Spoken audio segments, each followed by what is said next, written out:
Alo, alo, im lặng thế anh em.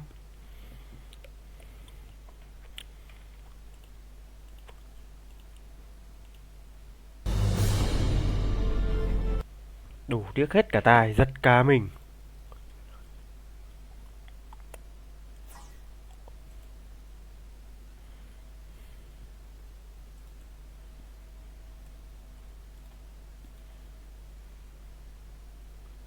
Hello cả nhà, hello buổi tối cả nhà.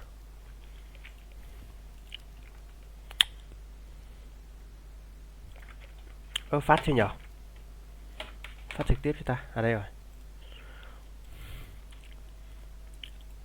Hello Hải nhá.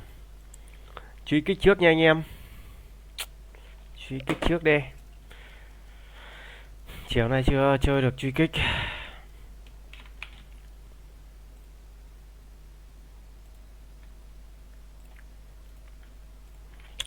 Làm tí truy kích xong mới qua CF nha anh em. Yo.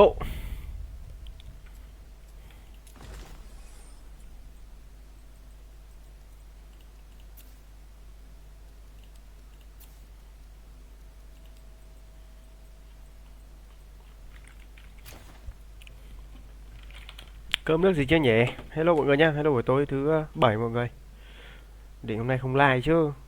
Nhưng mà thôi nghĩ lại chiều nay mất nhiều điểm danh quá. Thế thôi lại lên một tí. Alo bạn có cùi nào có M200 không?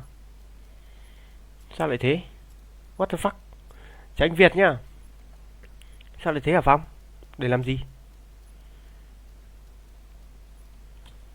Để làm gì vậy? Tôi làm gì có đâu. Ủa không có trận hả? Đấu đội đâu? Trời ơi.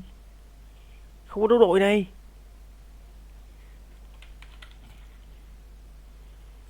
Này bắn truy kích trước nha anh em. Tí nữa mới đi danh sau. Đi danh CF sau. Bắn tầm tiếng thôi. Tầm tiếng truy kích.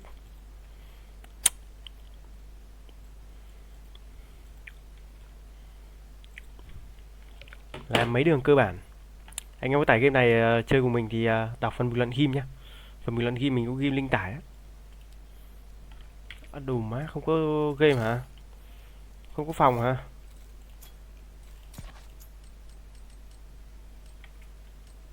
Zombie 2.0 là sao? Zombie 2.0 có luôn này. Nghịch bạn à? Sao lại nghịch? Trời ạ. Nghịch cái gì? Nạp chưa bro? Chưa. Chưa nạp game này bao giờ. Ăn gì chưa em? Em vừa ăn xong. Vừa làm cái bánh mì xong. Chưa có team à? Giờ này chưa phải giờ hay sao ấy. Mình lên sai giờ rồi. Hỏng rồi. Chả lẽ lại phải qua CF hả? Thôi chờ tí, tìm trận chờ tí, bắn nhau giết người tí. Nick bạn có M200 mà đùa, bạn đùa tôi hả? Nick bạn có M200 mà bạn lại đi mượn tôi. Đi mấy hôm AI cũng có súng, cũng có K98 đấy, đừng đùa. K98 ngon luôn. Tôi thử bắn khẩu K98 thôi, vào thôi. Đấu đội chạm không gian, ôi lâu lắm không bắn map này. Mấy hôm trước toàn bắn mấy cái map linh tinh, mấy cái map sinh tử kia, không thích lắm. Map này cũng được, map này với cái map như kiểu trong PUBG. Một map mà có toàn cỏ.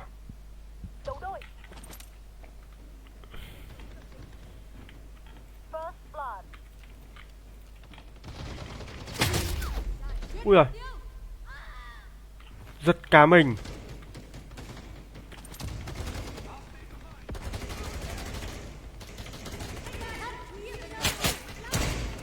Mẹ đâu ấy? Ui, cao thủ, cao thủ.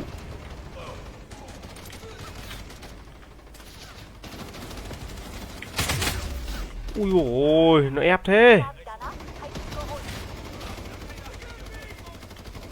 Đủ má mày.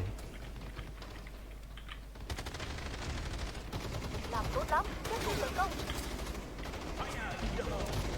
Làm tốt lắm, tiếp tục tấn công.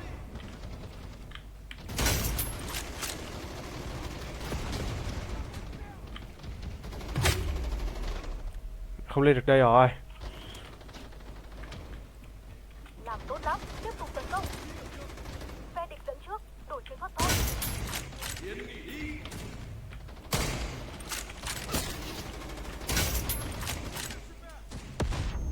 Sợ quá nhở.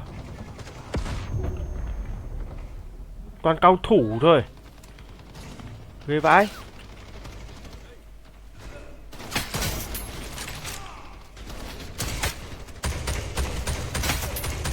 Cả đội hợp sức, đẩy lui kẻ địch. Chúng ta bị đàn áp, hãy tìm cơ hội. Tôi bắn gà quá. Ui toàn súng rơi kìa. Súng đẹp luôn đấy.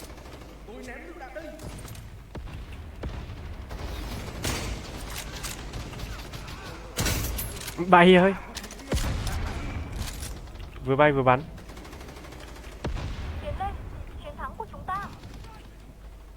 Tiến lên, chiến thắng của chúng ta. Tiến lên, chiến thắng Tí của bắn danh chúng không ta. em bắn với á. Không anh đấu đội tí thôi em ơi.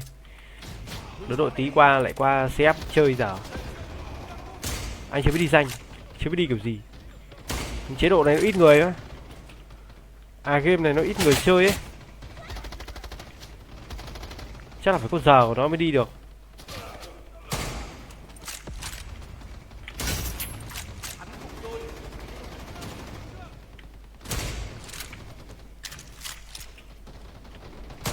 Chúng ta bị đàn áp, hãy tìm cơ Cái hội. hay là mẹ cứ nhảy lên là bắn được. Nó không bị vỡ tâm như kiểu CF. Buồn cười thật.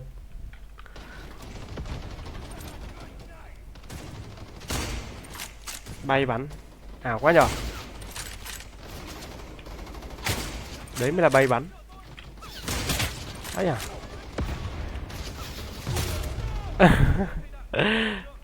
Má. Phe địch dẫn trước, đổi chiến thuật Ấy thôi. à. À. Ui trời ơi nó bay.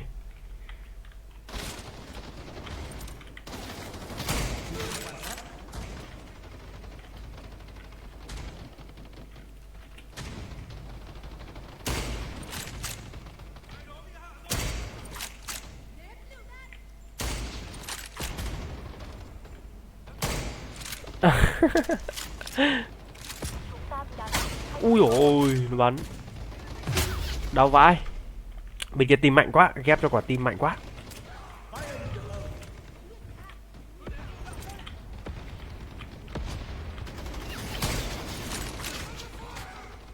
Sao nó bắn tanh xa mà nó bắn kinh lắm nhá. Tôi để ý rồi. Mấy ông bắn tanh kinh vãi đấy.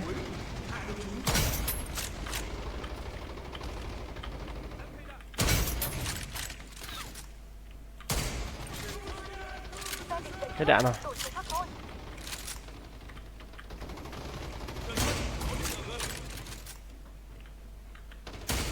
Ôi giời ơi.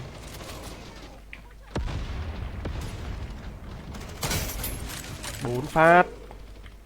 Chúng ta vẫn còn hy vọng.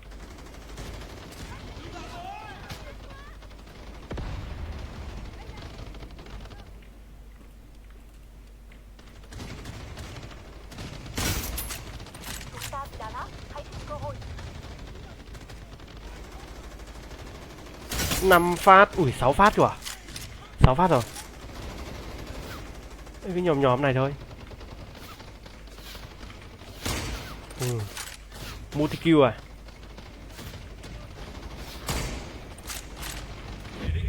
Thua.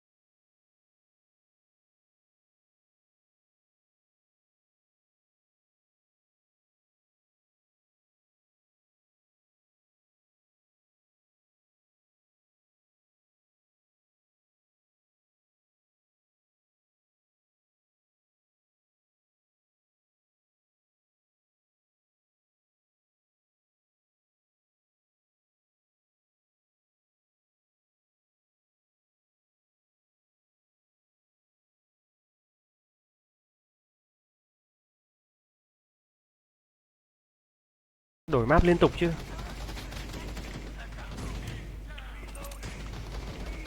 Tôi đứng bên này rồi. Gắng lên, ưu thế đang thuộc về ta. Cả đội hợp sức, đẩy lui kẻ địch.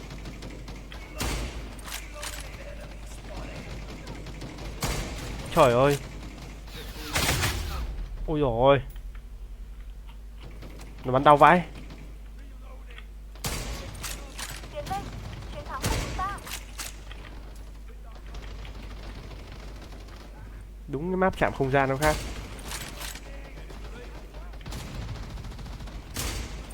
Penta dẫn trước, chấn áp chúng. Đau nhờ. Mạch báo thù. Nó bắn nửa bình rồi.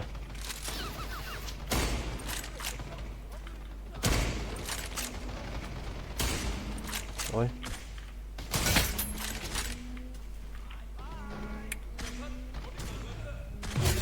Trời.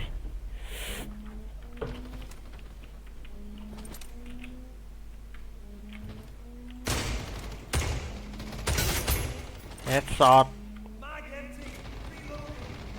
Gắng lên, ưu thế đang thuộc về ta.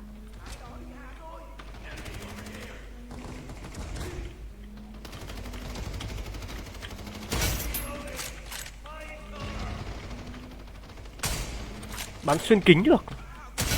Đấy.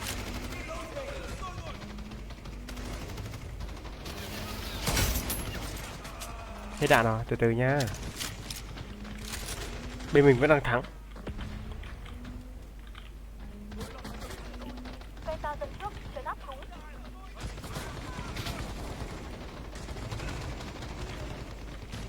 Đâu hết rồi.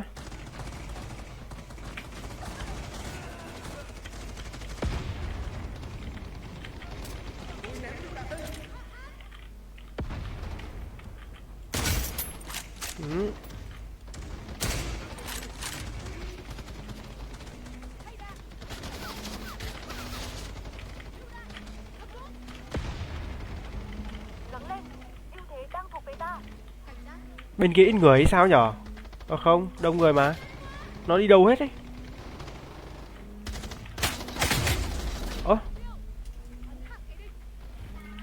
Nó đi đường nào hết vậy? Không thấy ai. Không lên đây luôn. Ủa, vãi lều. Khét vậy. Ủa, đủ má. Móc à? Penta dẫn trước, chấn áp chúng.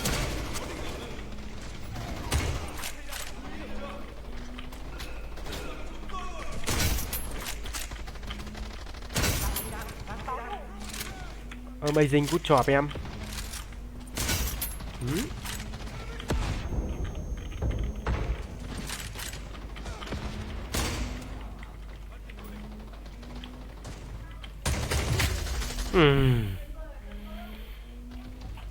Gắng lên, Cẩn thận lật kèo ưu á. thế đang thuộc về ta. Ui rồi.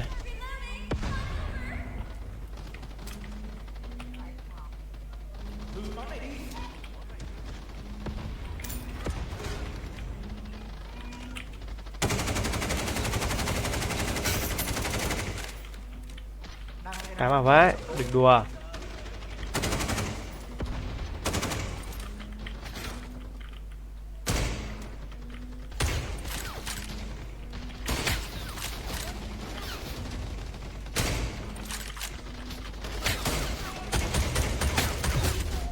Trời ơi, 77 máu, nó mồm kìa.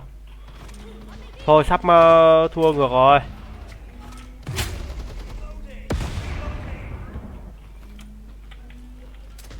Chiến thắng trong tay, nghiền nát chúng. Penta dẫn trước, chấn áp chúng.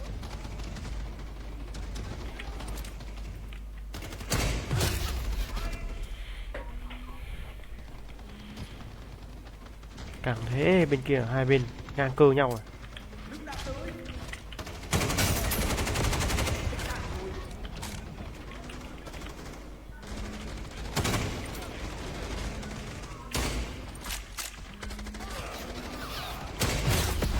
Bắn tanh rát nhở. Tọp tọp tọp tọp. Kinh thật.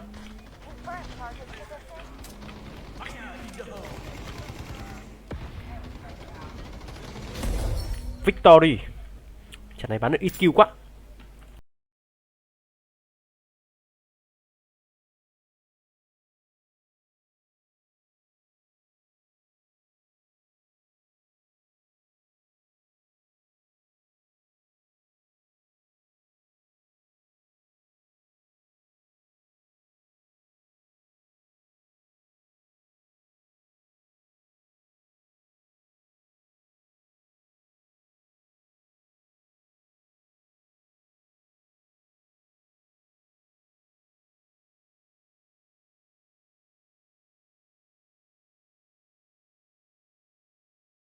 Đẹp hơn chứ. Đồng đội.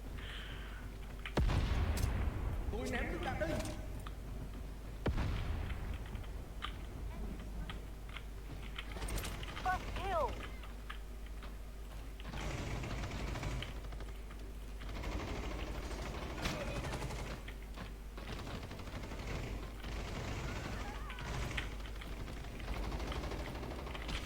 Không thấy ai nhở? Thế đang của người ta. Làm tốt lắm, tiếp tục tấn công.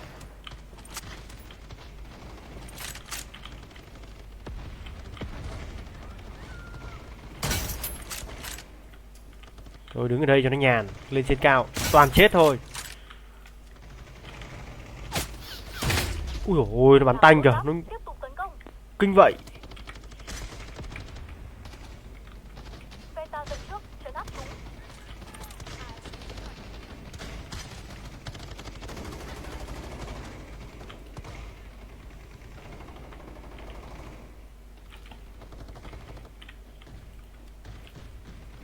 Cả đội hợp sức, đẩy lui kẻ địch.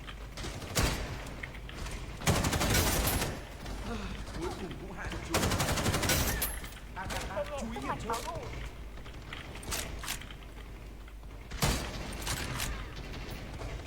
Nắng lên, chúng đang của người ta.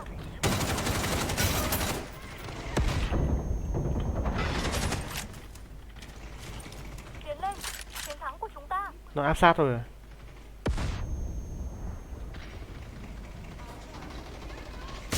Ấy à.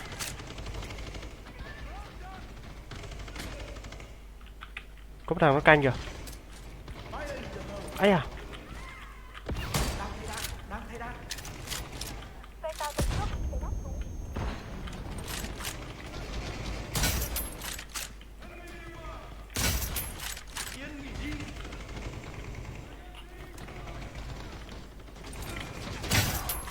Trời ơi, chưa chết được anh đâu.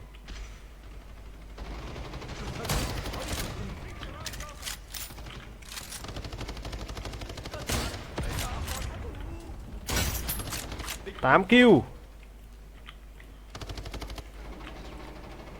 9 kill, Đang của người ta. 10 kill. Ui giời, hết đạn rồi. À, hết cả hai đạn, hết cả hai súng. Game này ảo ma quá. Hay phết. Trông hài phết. Tí nữa sẽ áp sau nha. Tí nữa, tí nữa.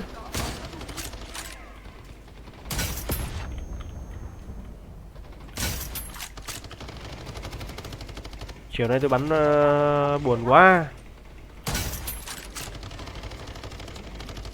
Chỉ tôi bắn lỗ.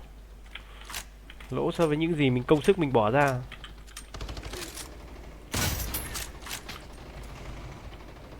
Ra đây cưng.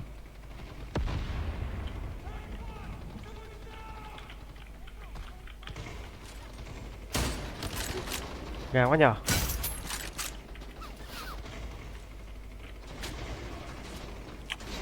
Nắng lên, chúng đang của người ta. Cứ lên đây anh tiếp hết. Bắn chỗ này khó chịu lắm.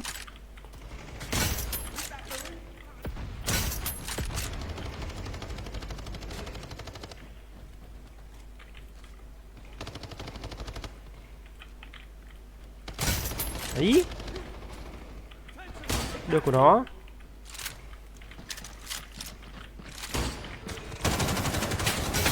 Mày hả bưởi. Mày hả bưởi. Đến mùi sợ hãi đi.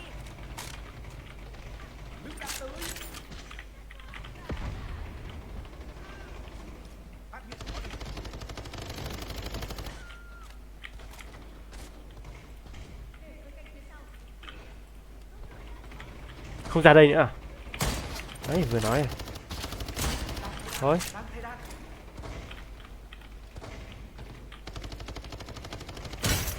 10 phát. Nó chơi kiểu PUBG mà anh em. Game này dễ mà, game này dễ chơi thôi. Tôi tưởng khó chơi, hóa ra dễ thôi.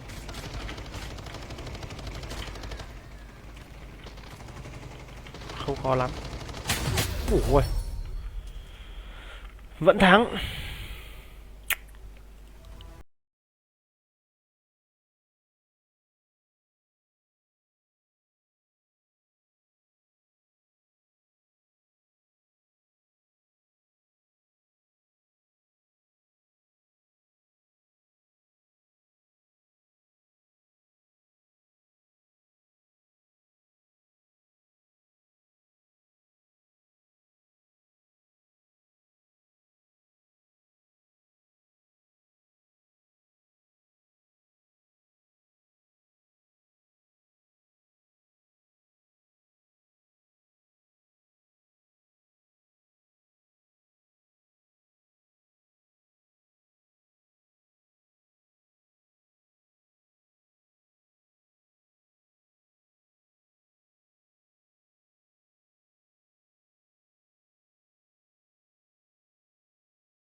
Bên đen.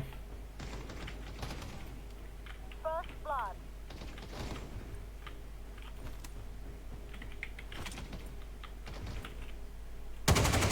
Ui rồi. Giật cả mình.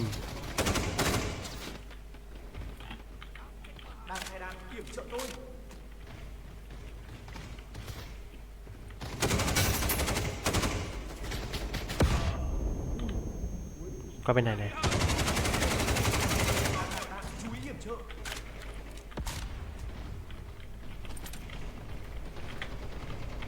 Làm tốt lắm, tiếp tục tấn công.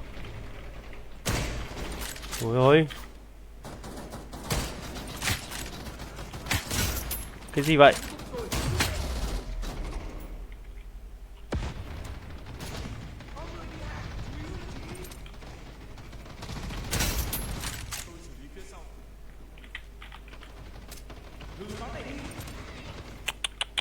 Dã man thật. Làm tốt lắm, tiếp tục tấn công.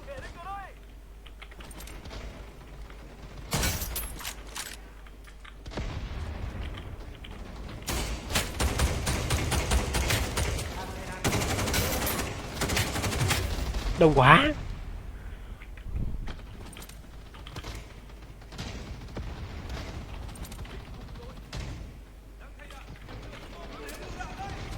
Cả đội hợp sức, đẩy lui kẻ địch. Chà. Thế mình cầm tốt à?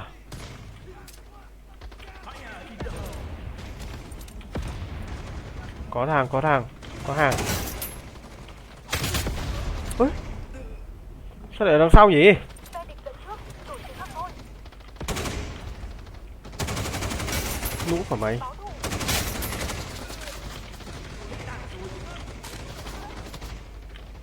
Tiến lên, chiến thắng của chúng ta. Đau thế.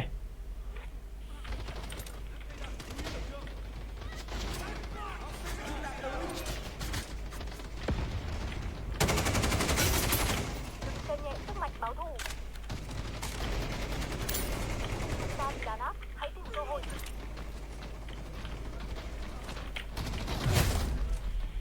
Dã man. Headshot luôn. Thua rồi, ván này thua rồi.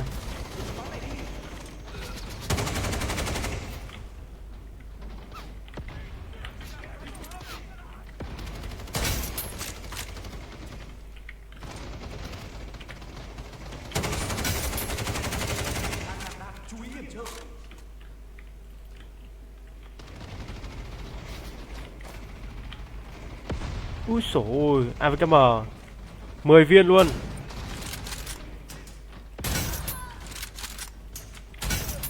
Phe địch dẫn trước, đổi chiến thuật thôi. Ủa, tầm ngắm nó gần vãi. Tầm ngắm nó gần nhở. Phê thật. Súng ngon. Nhiều đạn.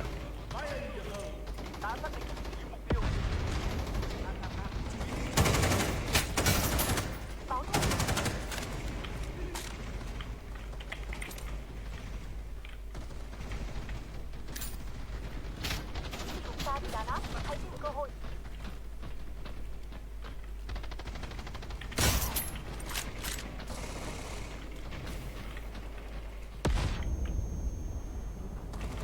Có không ta?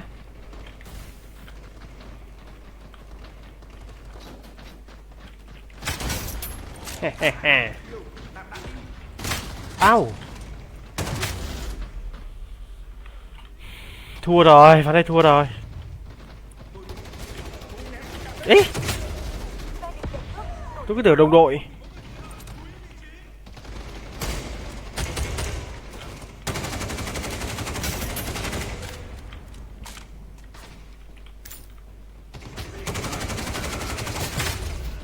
Đau thế. Chúng ta phải chiến đấu đến cùng.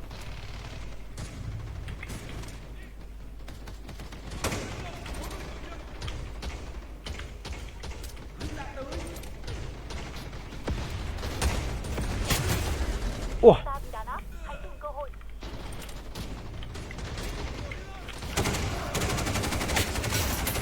chuyên ra núp ở đây mày.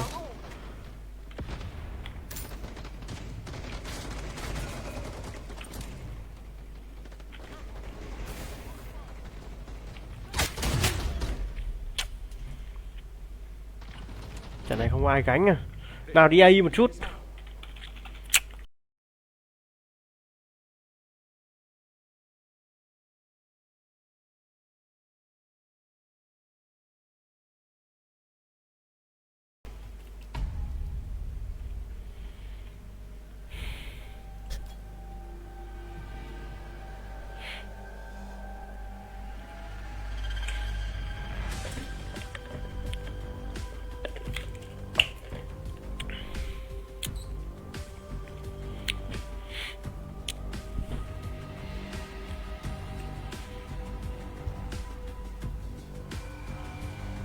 Ồ, đông người hay sao ấy? 8 người cơ à? Khu 3, tuần tra nguy hiểm khu 3. Hay đấy.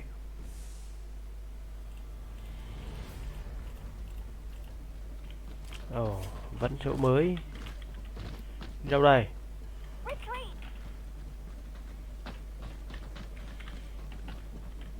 Đi theo này xem nào. Này, tự dưng leo một phát lên đây luôn ạ.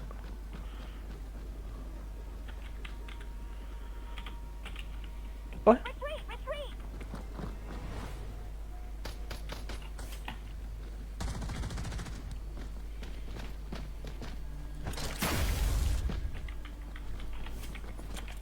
Get out of there, mate. Be careful. Looks like enemies are there.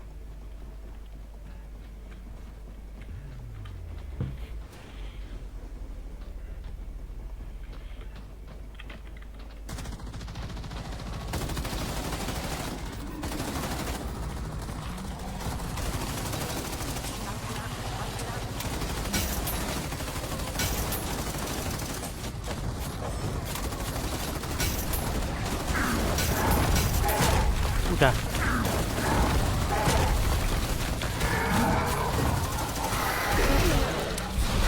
Ui chà.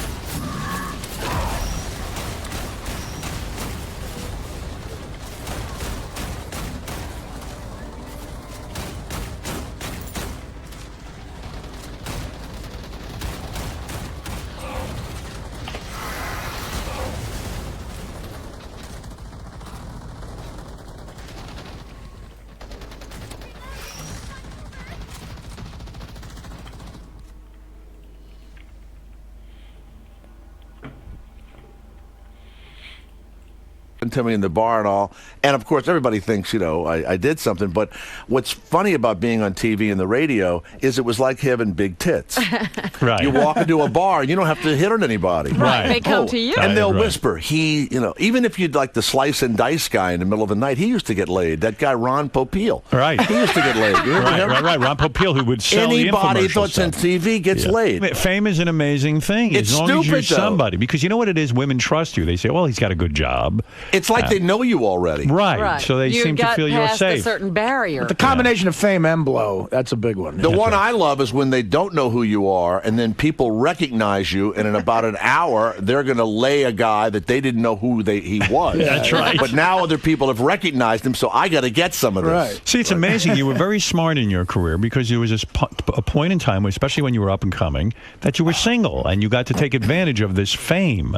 And But wasn't it uncomfortable around the state? I mean, were you screwing different girls at the station? Yeah, the worst one was 99X. I think I would go WXLO in New I would York. go into different offices, and I'd get off the air, and I would go, and each one, they had one woman that spoke in tongues actually, and I don't know what she was ever were saying. you picky at all? I guess everybody was adorable. We're all young. Everybody Yeah. was great. But there was a line of offices. There would be the traffic woman. There was the music director. Then there would be some sort of assistant. And I would, move in and out of the offices. You were a busy bee. You were just moving. I was Like a busy bee bee. pollinating every Right. flower. I was a yeah. busy bee. I was. Do you think you were a sex addict? I mean, in a way. That's another stupid thing when you see that. What's a Right. sex addict? Well, I didn't used to think that there was something about That's that, but not But do you true. think that you were? It wasn't that you were that horny. It wasn't that you were that horny. It was that you felt you had to connect with every single No, one. I didn't. I didn't. I do think that, man. No, you would just connect, and you'd be in the office, and you'd be talking, and But you're wasn't like, it embarrassing afterwards because basically you had to see them the next day and you didn't? And now you're not fucking them anymore. No, but I mean, you never took one of these girls out to dinner? Yeah, I would take them out to dinner. Sure. Sure. No, Right. I would have relationships with them for years. Oh. And I'd go to their weddings and stuff, Oh, my It was, God. I mean, I was their friend.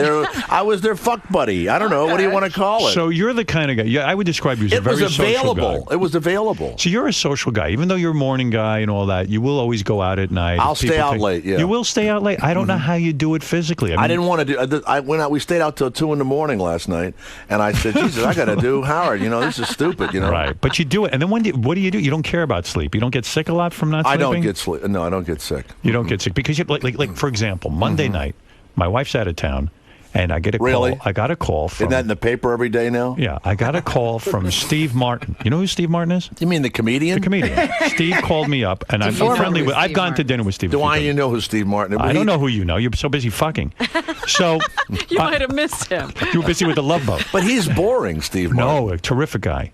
But that's no, not the but point. I'm not here to debate the merits of Steve Martin. I Yeah. think Steve is a genius. But So did you and Steve get no. together? So Steve called me up. He says, "Hey, listen, we're going to dinner with Ben Stiller and his wife." He says, "I think Beth's out of town, but would you like to join us?" Now, Jay is a smart guy. He would He'd say, go. "You know what? Let's go." In fact, they were even eating early, 7:00. 2 seconds, I'd be there. Right, because Why it's wouldn't you? I said to myself, I'll be sick. It's too late. I've got to get to bed by 9:00 at least. I need to organize for the show the next day. I'm completely focused on this fucking show. It was ridiculous. I know. But By this the is way, how I Focused think. on When you Ben. get it, I mean, I have to listen, and you're certainly great, and they pay a lot of money, but this is not difficult to do. Well, I don't know. I mean, for you me had it the is. women in here taking their clothes off and answering questions, and But Sal, and I mean, come on. I had to we're not- craft that. I had to get people naked. You weren't doing Benjamin Button in here a few minutes ago. I feel I need to be focused for the show. Well, you're stupid. You shouldn't do that. You That's should go silly, to right? I dinner. should have gone to dinner. Go to dinner. You Right. live. You know what? What you really have to do is stop being like that. I don't know how else to tell you, But maybe that's why I'm so successful, because I'm so focused No. on the show. Don't you think? It would make no It has difference nothing at to all. do. It has Look, nothing to do with drunks that. and drug addicts who stayed out all night were hugely successful. Is that right? Lenny Bruce was on heroin. He was very successful. Extremely If successful. Steve Martin had called him, he'd have gone out with him. So your advice to me is to pay less attention to the show and get out and No, do your come thing. home at 9:00. You'll be fine. Go I to see. early dinner and come home. Right. But what it does is, I wake up tired. I need my sleep. This is all, but you program yourself. Do you hear what you just said to Right. yourself? Jay has his. He has a good attitude. you Jay nap? says I'll go out and have a good time, and then I'll get up Look, and do I the was show. tired this morning. I'll take a nap later, or You'll rally. I'll figure something out. Yeah. Who were and you I'm out gonna- with last night? You went I to the went out bar. with the people from my show, Oh, okay. and we were having a nice time. But I was. Is that nice? Did you at some point get very fatigued and say, I can't talk to these people anymore. I'm exhausted from talking. I just want to be by myself and But he think. doesn't see them that often. You don't. but- you guys don't work in the but same. No, but I find- stayed with them for 45 minutes, and then I talked to the Korean women for a while. Then I went across town, and I had dinner with somebody else, and I do it in like 1 and 2 hour little segments. Really? And then when I came back, somebody called me, and they said, we're at the vodka bar, and I go to the vodka bar, and I said, I'm only going to stay an hour. How much drinking do you do when you do this? I probably do 2 or 3 drinks a day, either Right. wine a day, or every day. every single day. Yeah. Wow. Something or other. Boy, but you're having a lot of fun, aren't you? Because, I've always, but I'm from New I find Orleans. that That's a whole exhausting. different deal. I don't feel that connected to people. I get exhausted from talking to people. I get tired. From it's exhausting. It's Yeah, but you draining. have a whole dialogue going on in your head I about, know. am I being funny? Am I witty? I don't know. Do they like me? Howard, To me, at and I some even point, go, you're a just married gonna- guy. Why go through all this if you're not going to get laid at the end? No, of you're the not night? going to get laid. But you know what? You're not Right. thinking about getting laid. I Right. mean, and listen, when it's no fun anymore, you go, oh, I gotta go. I gotta get up. I got to get Okay. across town. All right. Oh, well, so maybe what do I'll you do? learn. You sit alone? That's Yes. fun. Sitting I love alone it. is fun. I And love watching what? Television? Television. I play chess. Jesus. You know, love if I it. watch study TV chess and I'm books. alone, that's depressing to me. Yeah, You know? well. I mean, if you were writing a novel or something, I can understand. See, it's depressing to me to be out with people. Well, you know, it sometimes I don't want to be with anyone, but I want to get together with you one time. We're going to do it. We're going to do it. nothing Me- exciting is going to happen. No, I'm going to go to dinner with you. I'm not as exciting as Steve Martin. I I'm want to sure. watch. Listen, Steve When I is was a on genius. Let me tell you 99X, about he was Steve the Martin. hottest comic. Steve's a genius. He came on the show and he wasn't funny. So that was like, 25 years ago, and he wasn't funny, and I never forgave him. I don't like these star comics who come on shows and Listen, they're not funny. Steve Martin put out some of the greatest comedy. He made did. great I movies, worshipped and him. that book he just wrote was brilliant. I'm talking about What about the book. Pink Panther movies? Why does he do those? I didn't see Pink Panther. For the money. Listen, the same reason It's you did time Love for the Boat. payday. Same reason you did Love Boat. I wouldn't do Pink Panther if I was Steve Martin or Why? with 8 You Get April. think It's you'd embarrassing. have- He wants some to. He dignity, wants to right? act. No, he can do anything he wants. It's embarrassing. All right. It's Well, embarrassing. listen, you can take it up with him when he invites you to dinner. I'll tell you, the other day, this hadn't Yeah. happened to my sitcoms, Kelsey Grammer's doing a television show. Go ahead. So they said, hey, there's the part of The Best Friend, but it's not going to be every week. You can do your radio show and Great. and be fabulous. I go, Great, good. right? And I go, gee, I'm Finally. getting ready to leave for New York and all. They go, look, you've got the part. Go ahead. Just go into the building and meet him. And Meet Kelsey Grammer. No, I know Kelsey Yeah, and, right. and the other director guy who did Cheers. And so I said, all right. So I rearranged my schedule. All I got to do is go in. Right, That's all I because the gotta do. part's yours. It's mine. Right. So I drive, I go in and I rearrange everything, and I get in there, and there's 40 people waiting to be I'm thinking, this isn't even like that special, right? Yeah. So I go in, they laugh, I read, all I got to do is go in. Right. I get back in the car, and I'm heading for the airport, and my the manager guy calls me up, and he goes, Jesus, God,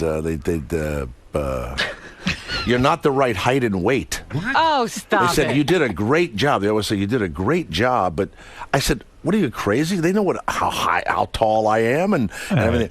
And I thought I should have not gone out of my way. I should have just said. Why do people say to you? Well, I got to ask you a question. About I don't show know. business. I've heard these kind of stories before. Why do people say to you, Jay, know, no. we love you, come in, it's a formality. I don't know.